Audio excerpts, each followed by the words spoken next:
안녕하세요 여러분. 오늘 우리는 매우 특별한 여정을 떠나려 합니다. 이 여정의 끝에서 여러분은 불안과 우울함을 다스리는 새로운 방법을 알게 될 거예요. 시작하기 전에 여러분의 인생을 바꿀 수 있는 이 영상이 더 많은 분들에게 도움이 되길 바란다면 지금 바로 구독과 좋아요 부탁드립니다. 여러분의 작은 관심이 영상 제작에 큰 힘이 됩니다. 알림 설정도 해두시면 앞으로 올라올 더 많은 인생 변화의 팁들을 놓치지 않을 수 있어요.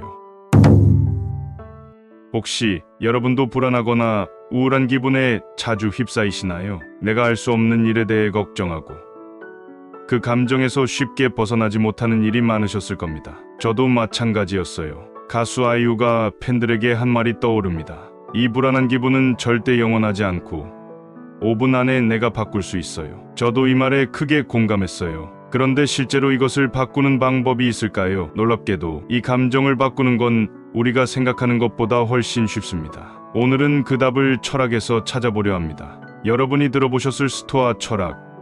이 철학이야말로 불안에서 벗어나고 진정한 행복을 찾는 강력한 무기가 될 수 있다는 사실 알고 계셨나요? 오늘은 철학이 어떻게 우리의 감정에 긍정적인 영향을 미치는지, 구체적으로 어떤 원칙을 지켜야 하는지 함께 알아보겠습니다. 우리는 오늘 스토아 철학의 핵심을 배우고 그것을 우리 삶에 적용하는 방법을 탐구할 것입니다. 이 여정이 끝날 때쯤 여러분은 불안과 스트레스를 다루는 새로운 도구를 손에 쥐게 될 거예요. 스토아 철학은 고대 그리스에서 시작되어 로마 시대의 꽃을 피운 철학 사조입니다. 제논, 세네카, 에픽테토스, 마르쿠스 아우렐리우스 같은 철학자들이 이 사상을 발전시켰죠. 그들은 우리가 어떻게 살아야 하는지, 어떻게 행복을 찾을 수 있는지에 대해 깊이 고민했습니다. 오늘 우리가 배울 내용은 2000년도 더 된 이 고대 지혜를 현대적으로 재해석한 것입니다. 여러분의 인생을 바꿀 수 있는 이 여정, 함께 떠나보시죠. 철학이라고 하면 왠지 어렵고 고리타분한 것 같지만 스토아 철학은 매우 실용적입니다. 특히 우리가 삶에서 느끼는 불안이나 걱정을 줄이는데 아주 효과적이죠. 이제부터 7,000명을 대상으로 한 실험 결과와 함께 스토아 철학에서 가장 중요한 7가지 원칙을 알아보겠습니다. 불안을 이기는 7가지 스토아 철학.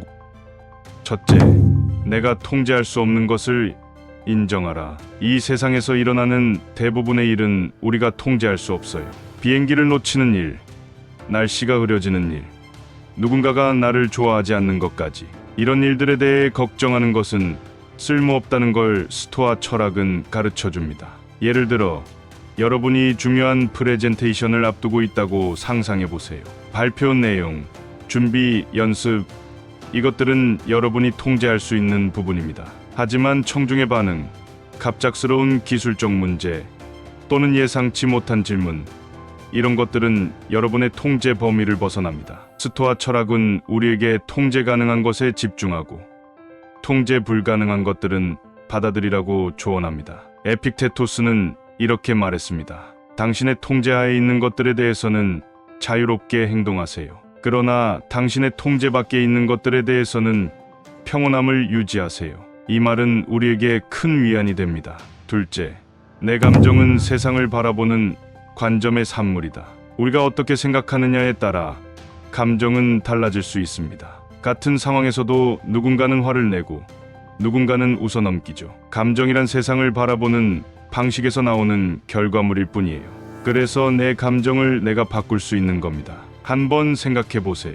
길을 걷다가 누군가가 여러분을 무시하고 지나갔다고 해봅시다. 화가 날까요? 아니면 저 사람이 급한 일이 있나 보다라고 생각할 수 있을까요? 우리의 해석이 감정을 만들어냅니다. 스토아 철학은 우리에게 상황을 다양한 각도에서 바라보고 가장 합리적이고 도움이 되는 해석을 선택할 수 있는 힘이 있다고 말합니다. 마르쿠스 아우렐리우스는 이렇게 말했습니다.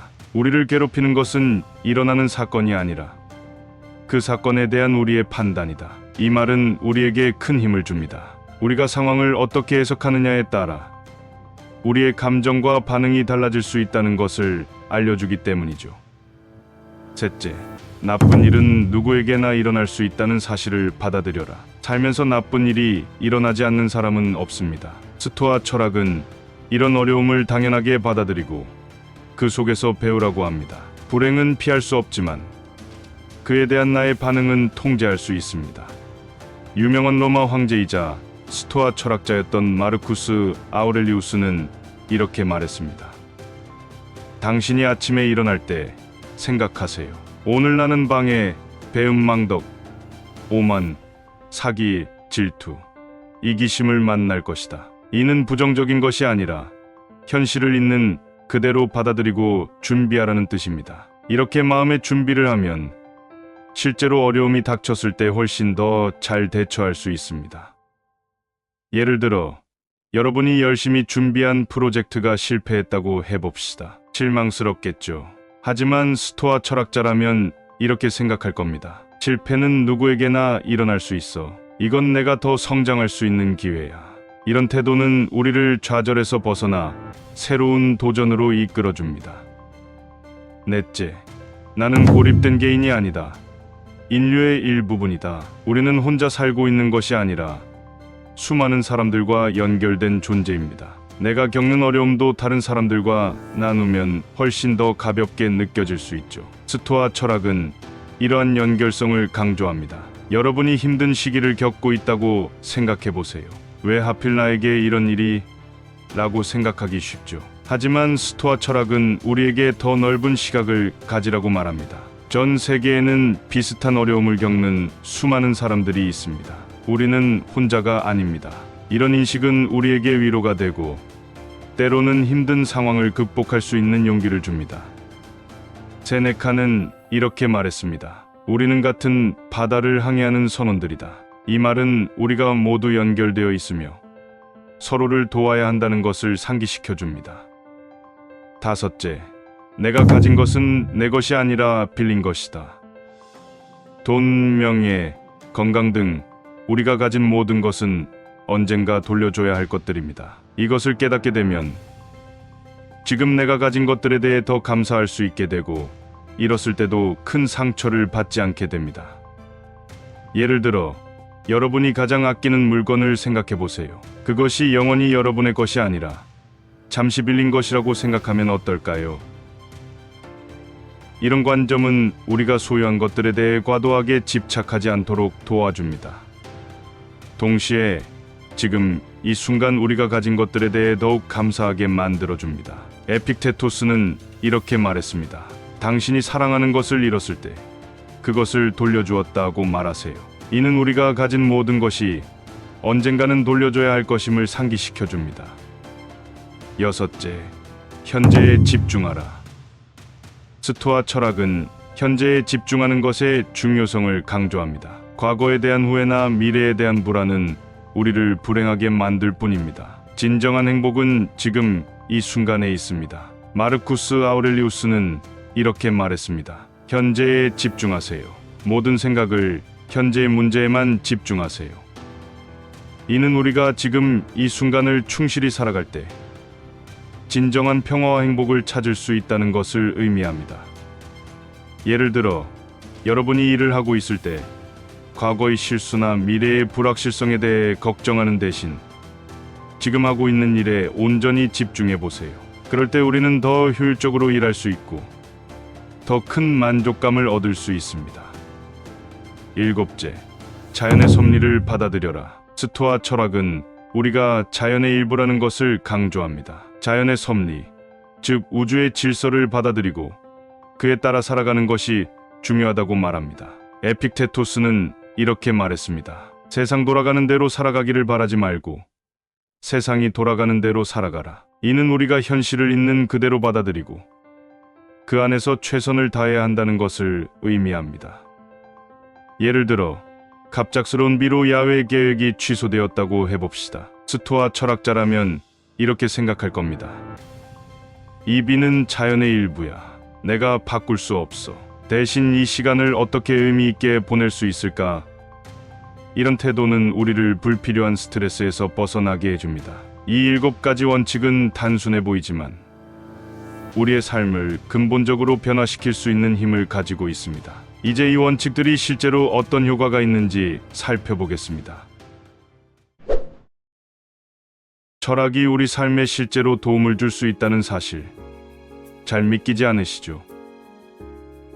그런데 7,000명을 대상으로 한 실험에서 일주일 동안 스토아 철학을 실천한 사람들의 긍정적인 변화가 관찰되었습니다. 부정적인 감정은 무려 14% 감소하고 삶의 만족도는 13% 증가했어요. 이 짧은 시간 동안 불안이 줄어들고 행복이 증가했다는 건 놀라운 결과입니다.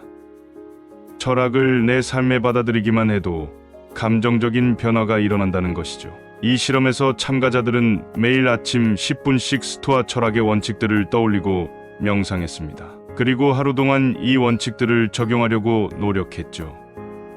결과는 놀라웠습니다. 스트레스 대처 능력이 17% 향상되었고 일상적인 문제 해결 능력이 15% 개선되었죠. 그리고 대인관계 만족도가 11% 증가했습니다. 이 실험 결과는 우리에게 큰 희망을 줍니다. 우리의 행복과 평온이 외부 환경이 아닌 우리의 생각과 태도에 달려 있다는 것을 보여주기 때문이죠. 그렇다면 이제 이 원칙들을 어떻게 우리의 일상에 적용할 수 있을지 구체적으로 알아보겠습니다. 스토아 철학의 원칙들을 단순히 알고 있는 것만으로는 부족합니다. 실제로 적용해야 합니다. 다음은 우리가 일상에서 겪는 상황들의 스토아 철학을 적용해보는 방법입니다. 교통체증 속에서 화가 날 때, 도로에서 차가 막혀서 화가 나시나요? 이때 스토아 철학자처럼 생각해보세요. 내가 이 교통 상황을 바꿀 수는 없지만 내 반응은 통제할 수 있습니다. 불필요한 걱정을 내려놓고 차분해지면 더 나은 결정을 내릴 수 있죠. 예를 들어 이렇게 생각해보세요. 이 상황을 내가 바꿀 순 없어. 하지만 이 시간을 어떻게 활용할지는 내가 결정할 수 있어. 그리고 나서 좋아하는 팟캐스트를 듣거나 명상을 하거나 혹은 중요한 통화를 할 수 있습니다. 이렇게 하면 스트레스 대신 생산적인 시간을 가질 수 있습니다. 예기치 않은 일로 계획이 틀어졌을 때, 계획이 어긋나면 누구나 스트레스를 받기 마련이죠. 그런데 그 상황에서 우리는 어떤 일이든 통제할 수 없다는 점을 떠올리면 마음이 한결 가벼워집니다. 이때 필요한 건 수용하는 태도입니다. 예를 들어 중요한 회의가 갑자기 취소되었다고 해봅시다. 대신 이렇게 생각해 보세요. 이건 내가 통제할 수 없는 일이야. 하지만 이제 생긴 여유, 시간으로 다른 중요한 일을 할 수 있겠네. 이런 태도는 우리를 좌절에서 벗어나 새로운 기회를 발견하게 해줍니다. 다른 사람과의 관계에서 상처를 받았을 때 사람들은 나와 다른 생각을 가지고 있기 마련입니다. 그들이 나에게 상처를 주는 말이나 행동을 할 때도 그건 그들이 통제할 수 없는 부분이니까요. 나 역시 그 상황을 받아들이고 그들의 반응에 너무 집착하지 않으면 됩니다. 예를 들어 친구가 약속을 어겼다고 해봅시다. 화가 나는 건 당연하지만 스토아 철학은 이렇게 생각하라고 조언합니다.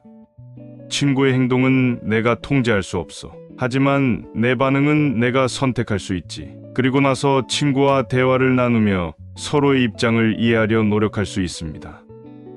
업무 스트레스가 심할 때, 직장에서의 스트레스는 많은 사람들을 괴롭히는 문제입니다. 마감 기한, 까다로운 상사, 과도한 업무량 등이 우리를 압박할 수 있죠. 이럴 때 스토아 철학은 어떻게 도움이 될까요? 먼저 우리가 통제할 수 있는 것과 없는 것을 구분해 봅시다. 마감 기한이나 상사의 성격은 우리가 통제할 수 없습니다. 하지만 우리의 노력, 태도, 시간 관리는 우리가 통제할 수 있죠. 이렇게 생각해 보세요. 나는 최선을 다할 수 있어. 결과에 연연하지 않고 내가 할 수 있는 일에 집중하자. 또한 현재에 집중하는 것도 중요합니다. 미래의 불확실성에 대해 걱정하는 대신 지금 해야 할 일에 온전히 집중해 보세요. 이는 생산성을 높이고 스트레스를 줄이는 데 도움이 됩니다.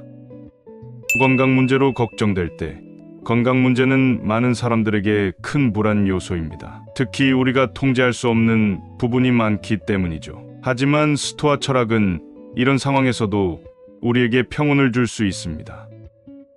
먼저 우리가 통제할 수 있는 것에 집중해 봅시다. 건강한 식습관, 규칙적인 운동, 충분한 수면 등은 우리가 선택할 수 있는 부분입니다.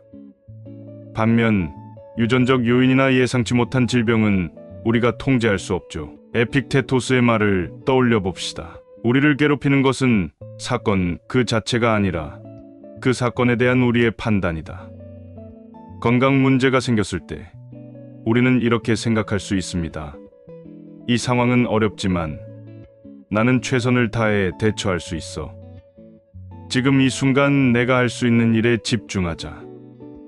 이렇게 일상의 작은 순간들에서 스토아 철학을 적용하다 보면 점점 더 평온하고 행복한 삶을 살 수 있게 됩니다. 그리고 이는 우리의 전반적인 삶의 질을 높이는 데 큰 도움이 됩니다. 스토아 철학에서 죽음은 중요한 주제입니다. 죽음을 인식하는 것은 우리의 삶을 더 가치 있게 만드는 데 필수적인 과정입니다. 메멘토 모리라는 라틴어 표현을 들어보셨나요?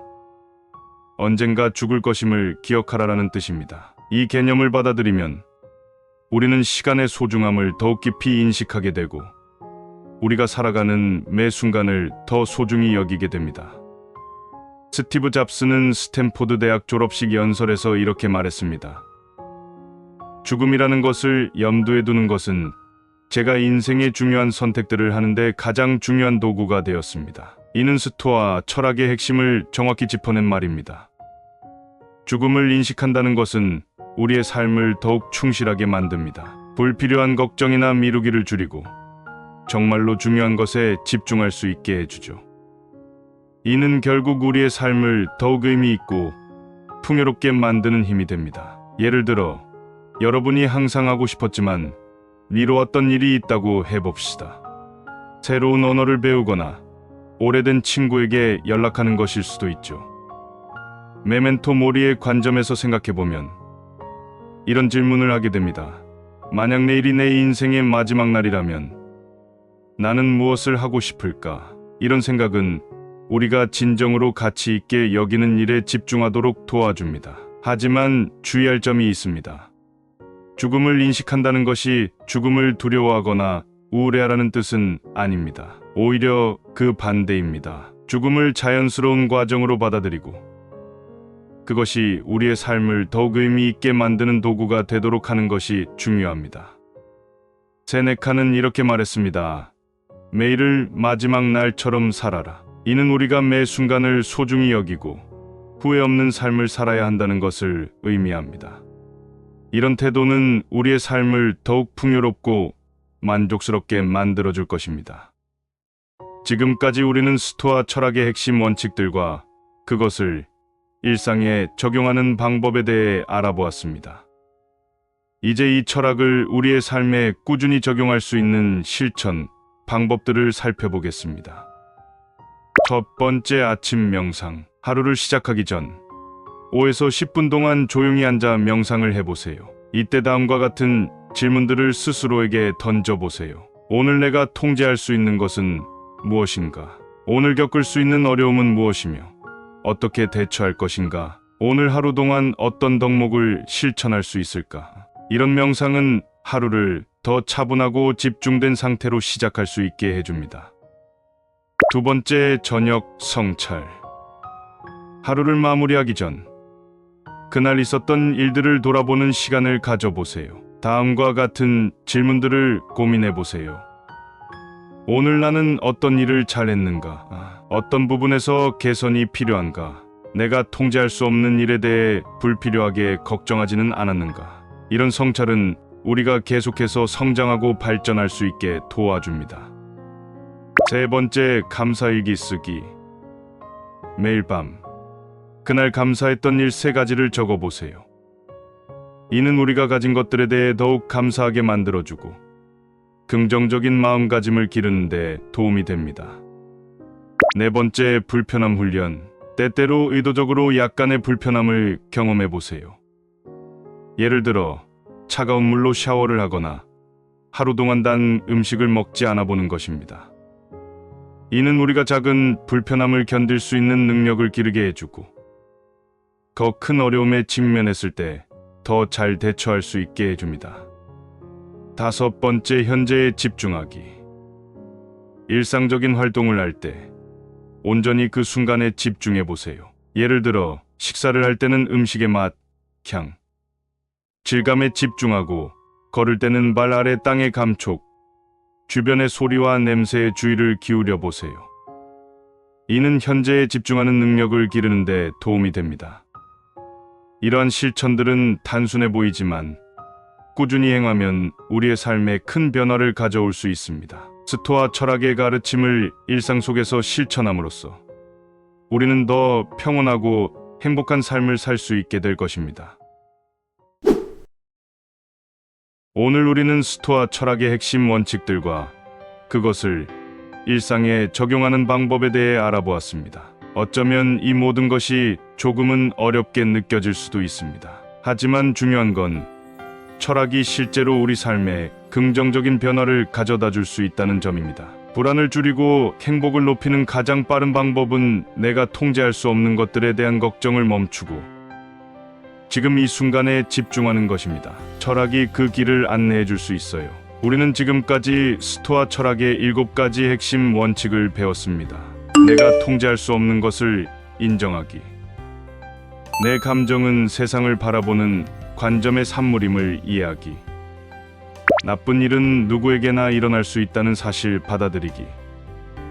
우리는 고립된 개인이 아니라 인류의 일부분임을 인식하기. 우리가 가진 것은 빌린 것이라고 생각하기. 현재에 집중하기. 자연의 섭리를 받아들이기. 이 원칙들을 매일 조금씩 실천해 보세요. 처음에는 어색할 수 있지만 시간이 지날수록 자연스러워질 거예요. 그리고 어느 순간 여러분은 더 평온하고 행복한 삶을 살고 있는 자신을 발견하게 될 거예요. 기억하세요. 인생의 모든 순간이 우리를 성장시키는 기회입니다. 여러분의 인생은 여러분의 것입니다. 마르쿠스 아우렐리우스의 말을 기억하세요. 당신의 행복은 당신의 생각에 달려 있다. 여러분의 생각을 바꾸면 여러분의 삶도 바뀔 수 있습니다. 지금 이 순간부터 시작해 보세요. 여러분의 삶을 응원합니다. 영상이 좋으셨다면 구독, 좋아요 부탁드립니다. 감사합니다.